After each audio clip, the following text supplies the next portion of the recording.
Thank you so much for joining us for our first virtual program of 2022. I'm delighted to be here with Chris Staudinger of Pretty Gritty Tours. And we're just going to have what I think will be a great conversation about all of the wonderful work that your organization does. And so much of it has to do with history and introducing people in Tacoma to our city's great history. So without further ado, let me just welcome you. Thank you for being here. And I guess my first question is, can you talk a little bit about how Pretty Gritty Tours got started here in Tacoma? Yes, and thank you for having me on. It's a pleasure to be here. Yeah, I think that's a really good question, and I don't necessarily give it the time and dedication that maybe it needs sometimes. But my background is as a journalist. I was a video travel journalist for 10 years, nonstop. And when my wife and I realized, because we were about to have kids, that we wouldn't be able to travel like 8 months out of the year like we had been, we had sort of a panic moment. And I was like, don't worry. We'll just open a tour company in Tacoma. And she was like, I am going to be sick. I was like, I promise this will all work out. So we just transitioned from travel journalist to tour guides here in Tacoma. What a great story. And I would imagine a lot of overlapping skills. I mean, I makes sense to me that would work. I think so too. And really that was what we were doing, is we were going to destinations around the world, right? And finding the things that made them interesting, or, we were really trying to dig into places and then share that knowledge with a wider audience. So we really just went from promoting other people's destinations to promoting our own. That's wonderful. And what a great Tacoma success story. It's been really fun to watch all the different work you've done, especially during the pandemic when so much has had to become virtual. It's been great to be able to watch so many amazing virtual programs. And it fascinates me, and it could just be that I have a history lens that I like to look at things through, but it seems like an enormous amount of what you do is historic in nature. The tours are looking at historic buildings, historic neighborhoods. Do you think that's particular to Tacoma? Do you think that's maybe would be true in any city where you're doing this kind of work, or is there something about Tacoma that makes that be a focus? Yes, is my answer to all of those. It was always something that intrigued me, right? With any destination we went to, I always wanted to know, like, how did it get here? How has it arrived to this point? And Tacoma is unique, I think, in that it is such a rich historical destination, but it really almost never gets credit for that.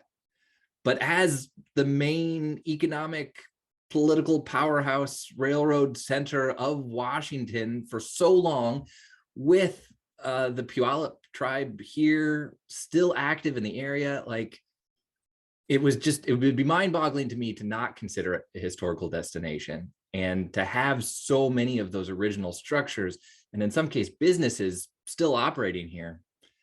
It was a natural fit to make everything historically inclined. Yeah. Do you, I didn't tell you I was going to ask you this question, but I'm just curious now after hearing you say that, are you catering mostly to people from Tacoma or around the region, or are you also seeing a lot of people from elsewhere participating in tours? Yeah, it's a pretty healthy mix. We get, I would say, a large amount of out of town tourism, people who are using Tacoma sort of as a hub because they're here for a conference or a concert, or they're on their way to Rainier. But we also really have a very loyal and incredible base of people that are from the area that just love what is here and are always interested to learn more about it. Yeah, that's great. I'm such a devoted advocate for getting the word out about how wonderful Tacoma is and how fascinating the city's history is, that I just love the work that you're doing with all of that. So let's get into what I'm really excited to ask you about, which is what are some of the most exciting stories you've learned in, whether it's about a building or a person or whatever it might be, in what you've put together over the last few years? I mean, oh, wow.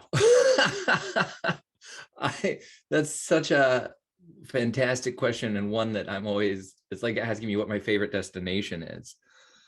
Um, some of the ones that I think I come back to all the time are Tacoma's maritime history.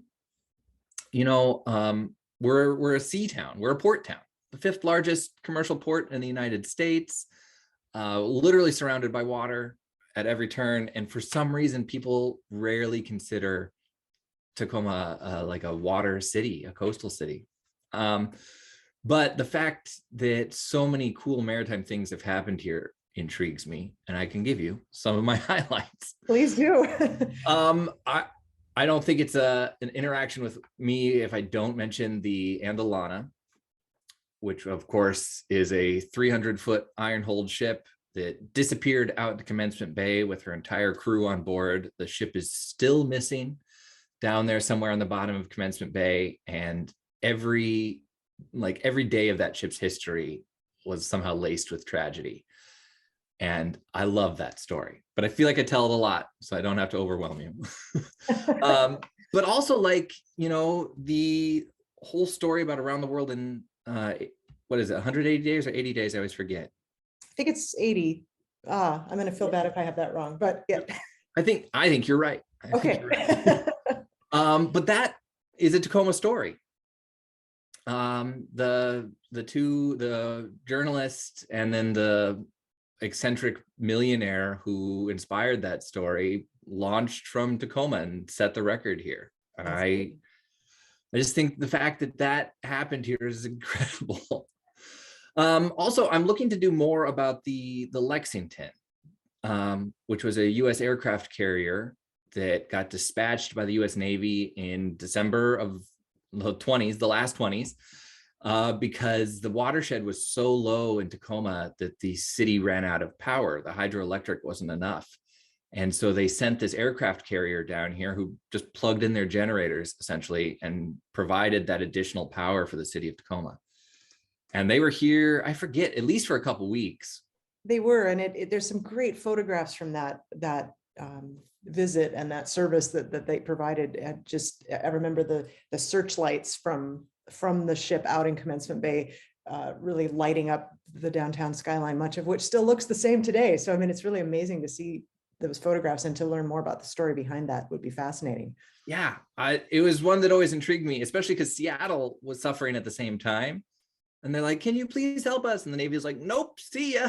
And just left them. They had to figure it out on their own. So one of my favorite Tacoma heroes. That worked for me. That story works for me as a Tacoman. So you've gotten to be inside some amazing buildings. Can you talk a little bit about what you discovered visiting Old City Hall, for example? Old City Hall is, I think, one of my favorites. I know it fascinates everyone because it's such a prominent part of the landscape, right? Like, you can't miss it.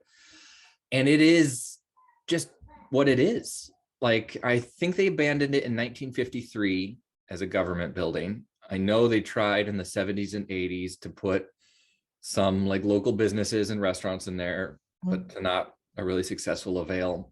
And other than those minor adjustments they made in the 70s and 80s, it is the building that it was in 1893. It has, of course, the original jail cells underneath, which are horrifying. I can imagine. I haven't had the pleasure of seeing those in person, just watching the video, but it's just funny to me, the stuff that gets left, you know, like some of it makes sense. I know so like it has all of the original safes inside the building for like government documents or payroll. And you're not going to pry that out of the wall and throw it somewhere. So It makes sense that it's there. But like, sometimes there are things in downtown buildings that really should have been taken out, like mattresses, or pieces of furniture from the early 1900s or late 1800s sometimes, that are just there. And that's kind of Tacoma for me. I think we have been so fortunate to retain so much of our original skyline and like artifacts, but they don't get treated with a ton of reverence sometimes, unfortunately. It's true, and it does feel like a Tacoma story to me as well. My family goes way back here, but I grew up in Seattle, and so coming back to Tacoma as an adult, it's definitely a distinct, even though obviously these cities are of similar age and same region, very, very different attitude towards the city's history and the way people treat it. And I feel that there's so much interest in Tacoma's history from people in Tacoma. But like you say, often not necessarily reverence, and things maybe just sort of get left. It's fascinating to me. It's funny because, like I said, so many of the great things in our region originate in Tacoma. And it's funny, I appreciate you bringing up Seattle about that, because like their way of addressing their history is very different. And like, even sometimes I've caught them trying to take our history and using it as their own. No question. I was definitely on a Seattle tour where they're like, down here on the Ballard Locks is where Taya Foss began her career. And I was like, we're gonna need to rewind that really quick, guys. So like, yeah, not the case. And sometimes you got to find people trying to take what's ours and use Yeah. it in their place. Yeah, well, and that's what's so important about the work you're doing, and I hope about the work we're doing is, we need to be advocates for telling our own story, and Yes. more people in Tacoma need to help tell all of our different stories. Um, any other, I don't know, fascinating things you've come across along the way that you just want to intrigue people with, whether there's an existing virtual tour they can go watch or something you're working on for the future? Obviously, one of my other big constant campaigns is about Tacomas Underground. Yeah. Because we have so much beneath the streets of Tacoma, and a lot of it was constructed because there were centralized steam heat for the whole downtown core. And so they had these steam tunnels so that they could put pipes and maintenance, and then it would go to a radiator throughout the building. But also because the city was terraced, the uphill portion of all downtown Tacoma was designed to be empty so that they could create steps essentially up the hill.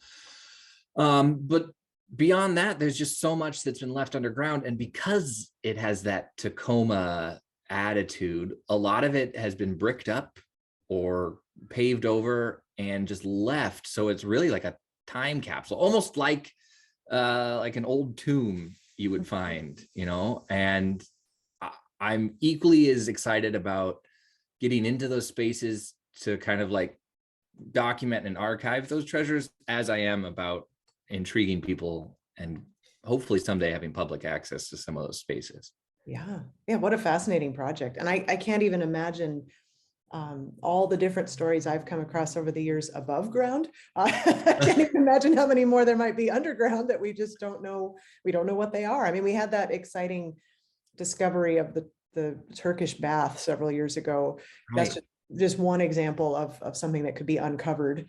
And you kind of hope that maybe it can be done in an archival way, as you mentioned, rather than just waiting for a contractor to discover something while they're working on a project.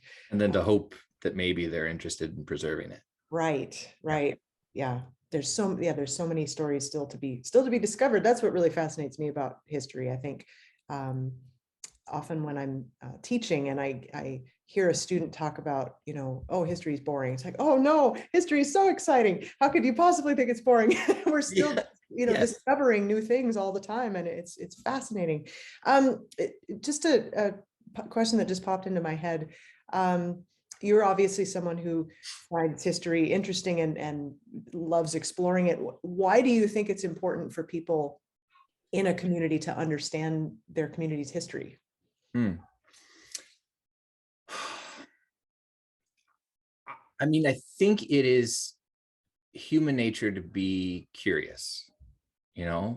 When we talk to each other, we always ask questions, like, what do you do? What are your interests? Where are you from? Because we have an innate desire to understand one another. And I think it helps us inform our own lives. When we figure out other people, it makes us ask questions about ourselves and what our values are and where we're going in life. And I think destinations are like people. the more that we learn about them and how they've arrived to the point where they are right now, we not only learn about the mistakes that have been made and ways to do it better, but we kind of learn about how to better navigate our own lives, I think is my standard answer on that. I just think knowledge is power. And so the more you have, the better we can do day by day. Yeah, I couldn't agree more. Thank you. Yeah. Yeah. And I empathize with you. I know that a lot of people, you just hear the word history and they think, oh, this is going to be terrible. So yeah, I don't pitch anything we do necessarily as a historical tour. Yeah. And I don't honestly consider myself a historian, but I do think, you can just, things deserve a level of investigation, and that when you're going through, you got to talk about the past. Right. Absolutely. Well, and that brings me to my next thought, which is, how do you do your research? I love to do local history research, so I'm just personally interested to pick your brain about that. But I think also, you've had a lot of people in the community enjoy your work over the last few years, and let's have a little bit of a behind the scenes of how do you find those stories, and how do you make sure you're sharing the right information, and make sure you're not claiming another city's history, either accidentally or on purpose. How do you get your facts put together? Well, okay, I'm very passionate about this. Before I knew what I was going to do with my life, I got my captain's license. I was going to work probably in like ocean going tourism. And in that time, you learn how to navigate at night, right? And essentially you find three things that you can identify, like a lighthouse or a tower or a buoy or something. You can find those lights, and if you can find them around you, you could basically draw a triangle to know where you are. That's how I research.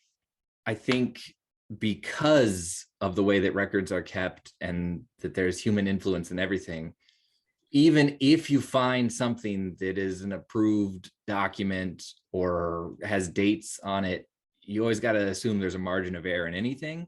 Mm-hmm. So I think when I look into a story, I try and find three pieces about it from different sources. Mm-hmm. And then somewhere in the middle is what I call the dark triangle. Somewhere between those 3 points is probably the truth. Yeah. And that's kind of what I run with, is that you never really want to just look at one thing. So yeah, I spent a lot of time going through library records.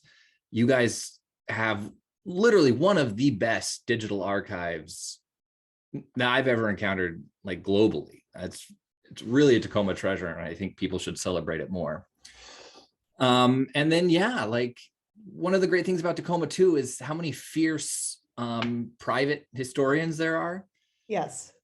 Privately guarding their own stash of sacred Tacoma treasure. And so I think if you can go through and you can find personal stories, newspapers, photographs, even like artifacts from the time, eventually you can get to what I think is the truth. But you got to find it in that dark space in between. Yeah, that's a wonderful way to look at it. I really appreciate hearing that and that it comes from that just real place in your life. And I think it's really helpful, and I think we're lucky in Tacoma because we have several resources right here in Tacoma that are publicly accessible, available to anyone, really. I mean, and anytime I'm having a conversation like this, I definitely want to stress to anyone watching that the kind of work you're doing, the kind of work I do, anyone can do it. It's just a matter of time and energy. And that willingness to keep digging when you feel like you hit a dead end, and acknowledging always that, who was in control of keeping those records when they were kept, and maybe there's bias there, or there's, someone skewing the truth in their direction. You have to acknowledge those things, but the story is under there somewhere if you keep investigating. And we have great resources in our community for anyone to go do that work. So any curiosity people have about, their house or their neighborhood or their family or some area of our economy in the past or whatever it might be. It's out there. The story's out there to Absolutely. be told. Yeah. Yeah, So I yeah, fast. yeah. Go ahead, go ahead. Oh no, so what have I not asked you that you would love to talk about? There's always something I mean to ask and forget, and I know I can just see on your face you're excited to talk more. Oh, I mean, that is my blessing and my curse. I I don't know. I'm always excited for some part of Tacoma. And once I get chasing something, it's hard for me to stop. But I think that's also the thing that I am excited about for this upcoming year, is that even things we've previously visited, we're going to go back towards with some new information. Harry Morgan, of all people, is one of the Tacoma figures that really intrigues me. And he was such a prominent figure, but we know so little about him in a lot of ways. Mm-hmm. But of course, Tacoma's first crime boss, the owner operator of Tacoma's first like real saloon downtown, who ran the Theater Comique. I know for a while he had his buddy come up and run his own newspaper here in Tacoma, because the sort of puritanical railroad-led newspaper here in Tacoma really disliked Harry Morgan and his free supply of sex and booze. And so they ran their own articles about themselves just as a propaganda approach. And I think he really intrigues me just because a lot of that stuff is always interesting by itself. But he highlights for me an interesting thing about Tacoma that I see even today, is that through and through, we are a railroad town, and like all of the businesses and the enterprise and just the way that the city ran originally was entirely controlled by the special interest of the railroad. And even in what we have today, like we're still a major rail port. And I think it still affects what we have here. And like the majority of the buildings that we have from that era are still railroad, or, were built by the railroad. Not that BNSF is still controlling our everyday, but you can make the argument sometimes. Well, if it controls if it set our landscape and the layout of our downtown streets and buildings, then it is still impacting our lives. Absolutely. And so many stories that I've researched or that others at the Historical Society have researched revolve around that. I mean, we had an exhibit a few years back about candy and chocolate. Oh yeah, being big industries here, and the reason being the railroad, because it was at a time before refrigerated trail cars, and so you had to have a city with a moderate climate that could get the product right onto the train and distributed, and Tacoma was one of those cities. Just so many stories from in so many different aspects of life and community. It's fascinating. absolutely. Yeah. So I love that, and one of my big goals is to always remind people that we are still a railroad town. Yeah. And we're getting more and more light rail back on the streets. That's good. That's one of those cyclical stories about Tacoma, right? I love that they actually had to excavate old track to put down the new stuff. Yes. And I think to me, that's such a great example of understanding more about our history to inform the present. That story of, we used to have this amazing streetcar network. People could get pretty much anywhere in the city on the streetcar, tore them all out, tore out all those tracks to replace them with buses, because at that moment in time, that seemed like the new modern thing to do.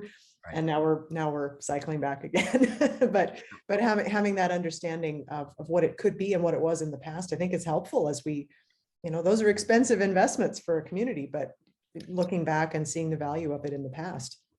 I was just talking to someone about Georgetown, just south of Seattle, and how the electric car, the streetcar, ran from Tacoma up into Seattle through Georgetown. Mm-hmm. And like, yeah, back when they apparently started working on I-5, I think is when they put, oh man, just the things that we used to have and that we're chasing again, Yeah.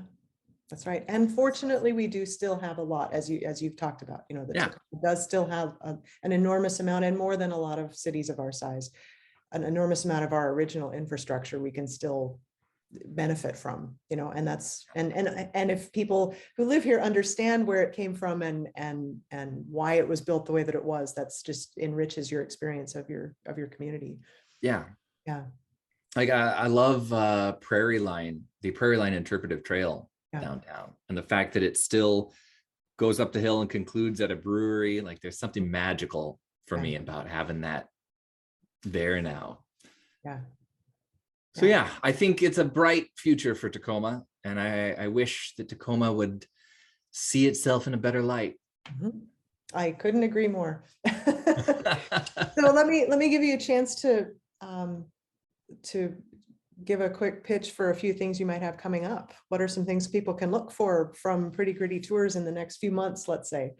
Yeah. So we're really focusing on doing a bunch of development in January so that we can continue our programs starting again in February and throughout the year. And I'm making a huge push for in-person neighborhood tours in 2022. So most of the time those are sponsored and free to the public, so you can show up in Lincoln or South Tacoma Way or the different neighborhoods throughout Tacoma, take a walk around and get to know something about it. But we have had a tremendous, I guess, appeal from the public too to maintain our virtual program. Yeah. So we are going to be continuing that throughout the next year as well, and hopefully a lot more like footage of places. I'm hoping to get into more places in the coming year and then be able to showcase those on the virtual tours. That sounds great. Yeah. Yeah, we're hearing the same thing. We have, you know, folks who are eager to come back in person, but just as many people who are eager to have us continue to do virtual programming. So it's we'll keep doing it. I think too that I'm really excited about. We're hopefully getting to do a lot of the history of McNeil. We're in talks right now with the Washington State History Museum and with the woman who did the genealogy and archive of everyone who was buried on McNeil Island. Wow. And so we're really hoping to bring a lot of those stories up in a virtual encounter or two. And then also we're hopefully going to be working with the Washington State History Museum to do a virtual tour on the history of the Aloha shirt and tiki bars in Tacoma. Wow. Okay. So all over the place in terms of subject matter. That's great. Yeah, I promise we'll tie that bow. It all makes sense. No. I think this all sounds fantastic. Gotta be going in a lot of different directions all at the same time. Well, and my personal area of passion, and I'd love to collaborate with you at some point if it works out, is the musical history of our city. There's so many great stories of musicians and bands and venues, and so I'd love to help tell some of those stories too. So that'd be awesome. We'll never run out of stories to tell about Tacoma. It hasn't happened yet. Nope, it hasn't happened yet. All right. Well, thank you so much for your time. This has been just a wonderful conversation, and I hope we introduce a few new people to the work you're doing, and even those who know what you're doing just get a chance to hear you talk about the sort of behind the scenes workings of it. I think it's great. So thank you so much. Thank you. I hope you have a fantastic day, and I'm looking forward to everything the year has to offer. 2022, here we come. All right. Take care. Thanks, you too.